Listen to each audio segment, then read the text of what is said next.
All right, welcome. I want to discuss Nazem Kadri as he is currently the top unrestricted free agent on the market at this point.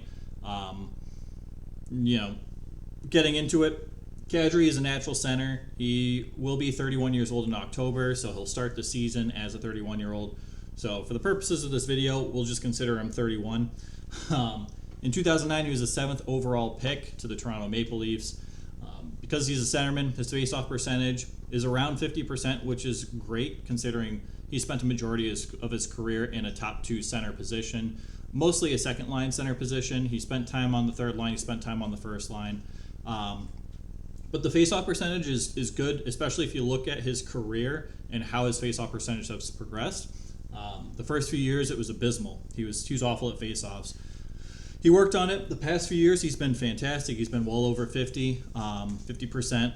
He had a year a few years ago, he was over 55%, which is fantastic. So definitely a centerman, not some guy you look to move to the wing because he's not capable of being a center. And additionally, part of the center position is providing defense. Oftentimes, you're that first guy back checking. A lot of teams play that style, notably the Bruins with Patrice Bergeron and David Krejci. Yeah, he's back. So, with the faceoff percentage, the point production, because, that's all relevant, I guess. Faceoff percentages to an extent. He's gotten Selke votes over the years. He hasn't been like a contender for the Selke, but in 2013, he was voted to be 38th best defensive forward in the league. 2017, he was voted 20th. In 2022, this past season, his career year, he's voted to be 27th. She spent the first 10 seasons on the Toronto Maple Leafs. Toronto Maple Leafs traded him to the Colorado Avalanche to play out his remaining 3 years of his contract. That was a contract signed in 2017 at the end of the 2016-2017 season. It was a 6-year contract for a $4.5 million annual average value. So his cap hit of $4.5 million comes off the books. He's looking for a new contract. Going over the stats, we'll start with his career. His career, he's played 739 games, 219 goals, 293 assists for a total of 512 points. That's a very good career. He's obviously not a point per game player, with the exception of last year, and he came close in 2013. He had 44 points in 48 games. But kind of diving into the stats, this is a 13-year career. He's only broken 20 goals 4 times, and it should be noted that, there's a lockout year in here, there's coronavirus years in here, there are shortened seasons, and, Kadri usually plays most of the games, but every once in a while he'll go down for a bunch of games with an injury, as a fair number of NHL players do. He's not a player who's injury prone, say like Max Pacioretty, who just got hurt. Say like, just because it's ridiculous, say like Chris Sale on the Boston Red Sox. Finally came back from an injury, threw a pitch, could not figure out how to get back into position to receive the ball after it was hit, got hit in the arm, was put on the injured reserve list, and then was riding his bike, yesterday? He falls and he breaks his wrist. He's out for the season. So not one of those scenarios. He's definitely a durable player, and he's not the biggest player either, so that's highly encouraging. He's got that toughness to keep playing and keep playing through those checks.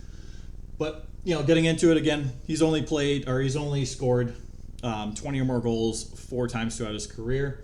2 of them were 32-goal seasons and season-ending 17 and 18, which is great. Those are his career highs in goals.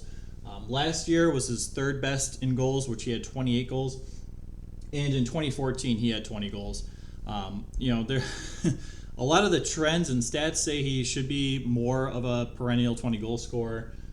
Right, 2020, 51 games, he had 19 goals. If it was an 82-game season, he would have had 20 goals. What else? He could have gotten close in 2016, 2013, he would have scored well over 20 goals. 2015, he probably would have been over 20 goals. So those things to consider. He's decent. But notably, he's only had 30 assists twice. 30 assists or more. He had 30 assists in the 2014 season, and he had 59 assists this past season. Differences with this last season, he got an opportunity to play with two of the best wingers in the league. At times, it would just be one. It was during the whole COVID outbreak on the Colorado Avalanche. He'd play with McKinnon and Rantanen, and then Rantanen would go down with COVID, but he'd still be playing with McKinnon, and then McKinnon would go down, and he'd still be playing with Rantanen. This is all during a Gabriel Landeskog injury, who usually fills that role. And Kadri flourished. He looked great. You have to wonder how much of that success is attributed to playing with those world-class players he has on the wing. Nonetheless, not every player can fill in that role and produce at a rate that Kadri did. So with that being said, he spent a decent amount of time on the first line. He had 19 minutes and 14 seconds of average time on ice per game last year, which is a career high, and it's the only time he's ever one of two times he's ever broken 18 minutes of average time on ice per game. The other being in 2016, he had 18 minutes and 16 seconds average time on ice. Again, notably, not that it's really a big deal either way. He had 8 goals and 21 assists for 29 total points on the power play last year, which factors into his career year. He's good on the power play, not producing at a rate that other guys produce on the power play, but nonetheless, he scores on the power play. He can be a power play guy, but it's not indicative of his numbers. It's not like a guy like Chris Kreider, who's a lethal goal scorer, but over half of his goals came on the power play. He hit 50 goals, but was it 26 of them were on the power play or something? Kadri's a very, very good even strength player, which is huge in this league, and especially during playoff times. So, something to consider. Let's see, what else did we not cover? I think we covered everything on the board. So, this offseason, career year, Kadri's looking back for an 8-year contract, rumored to be around $8 million. He's looking to cash out, which, now's the time, and that's fully respectable. Coming off a $4.5 million annual average value contract, it's quite a pay increase. You're almost going to pay double for the guy, almost. The Islanders are rumored offering him a 7-year, $7 million annual average value contract. So 7 by 7, $49 million in total, which is still, in my opinion, a lot, probably too much. So why? What do I think he's worth? Honestly, considering his stats, he's a great player. He plays defense. He's a top 2 centerman for really any team.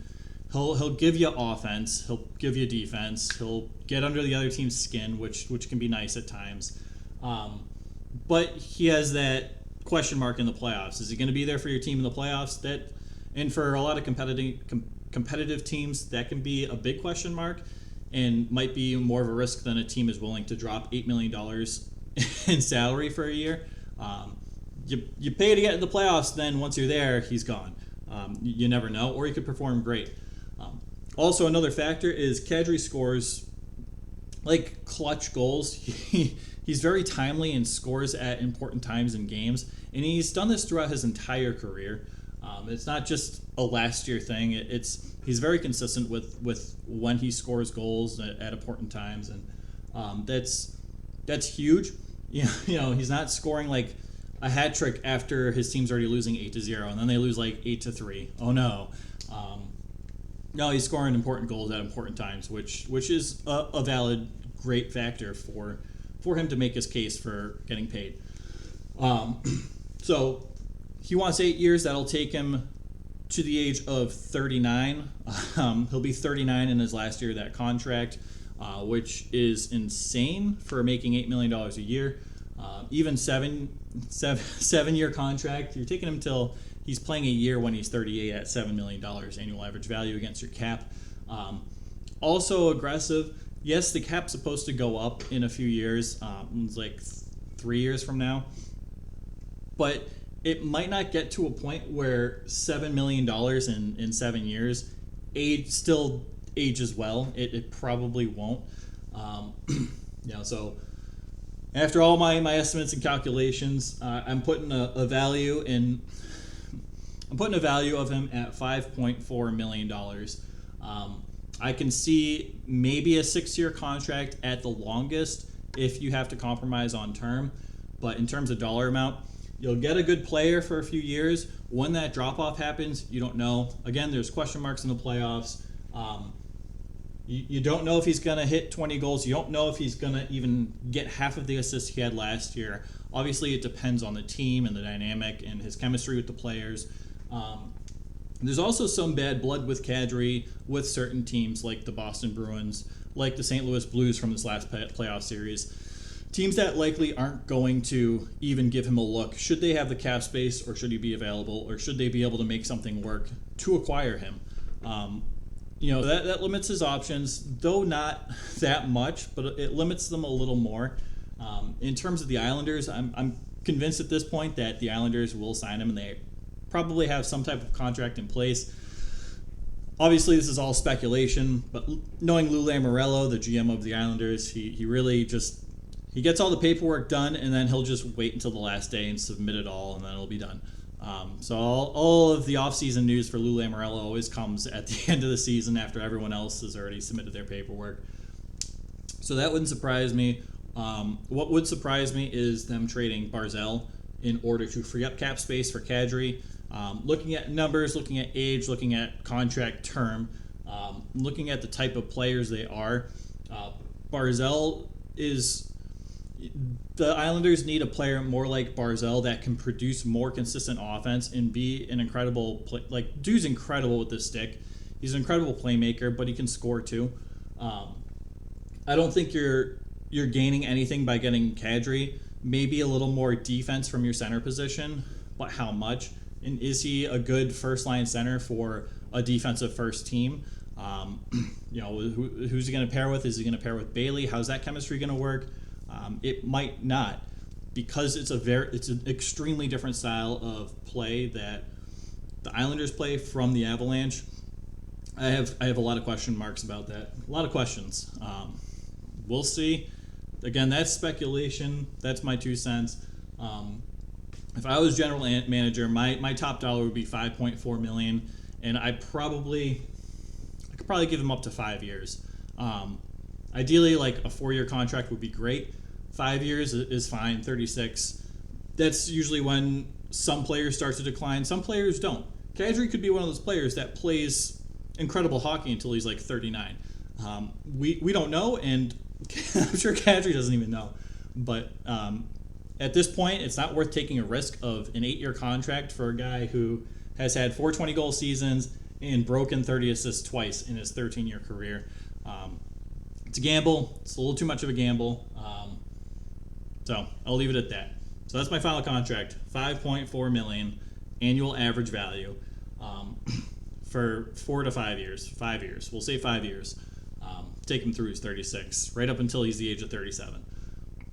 Obviously, that's not something Kadri would want to do, because once your contract expires at 37, you're bound to take a pay decrease, and you're not nearly as marketable as you once were. Then you have to get a restructured contract, 35 or over contract, and it can be a lot more difficult to get what you want on the market. And teams use your age as leverage. They just do. But it's age is kind of important in this game. You're not usually playing into your 50s unless you're Jaromir Jagr or maybe, I doubt it, but maybe Zdeno Chara. So that's my 2 cents. That's Kadri. I think if any team gives him more than $5.4 million for a contract over 5 years, in my opinion, he's overpaid for what he is. He's a great player. He's a great playmaker. He plays defense. $5.4 million isn't anything to sneeze at. But overall, there's a lot of question marks and a lot of... I don't want to call it consistency, because overall his numbers are pretty consistent, but in terms of what you're going to get, are you going to get the point per game player that did it for the first time in his career at the age of 30, or are you going to get not the point per game player, 39-point season after having a career year, right? We don't know. His numbers are very inconsistent with having a career year and then his point productions the following season. In 61, this was a career year for him, 2017. 32 goals, 29 assists for 61 points. He followed up with another 32-goal season. He had 6 less assists. He had 6 less points. So it's pretty close. It's pretty comparable. But going back to this 2014 season, this was a career year for him. First time he hit 20 goals. He had 50 points, by far the most he's ever had. Second highest assist total of his career, and he follows it up with a 39-point season. So, question marks. We'll see what happens. I'm excited to see what happens. Excited to see where he lands. That's it. That's all I got. Thanks for watching. Got questions? Let me know. What would you rate him? Do you think he's worth more money? A lot of people seem to think he's worth more money than my estimations. Would you give him an 8x8 contract? Would you give him a 7x7 contract? What teams could you picture him on? Excluding salary cap. We don't have to worry about salary cap because we're living in kind of fantasy land over here. We don't have to actually worry about going out and signing these guys and making them fit under the cap, just for fun. But if you do want to worry about salary cap, I'm all about numbers, so bring it on. So yeah, thanks for watching. Let me know what you guys think. I appreciate you. Take care.